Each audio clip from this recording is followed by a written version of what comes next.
Hello everyone, today I'm going to show you how to fix blurry videos in Revid.ai. So you can just upload your video, which is top right corner option is new video, but I will choose my already existing project. So I will be just find the option of adjustment settings.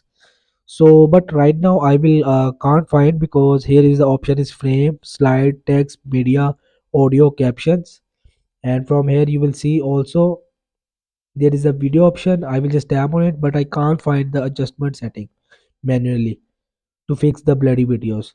So there you will just tap on this go back button, and in the left side you will see the option is upgrade now. You will just tap on it, and from here you will just purchase the plan compulsory.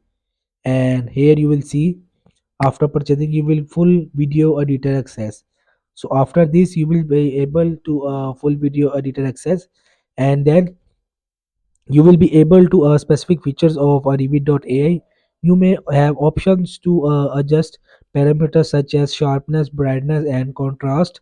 Fine tune these settings to achieve the desired clarity in your video. So this is how you can just fix blurry videos in Revid.ai. So hope this video helped you. Please don't forget to like and subscribe and get notified for more videos.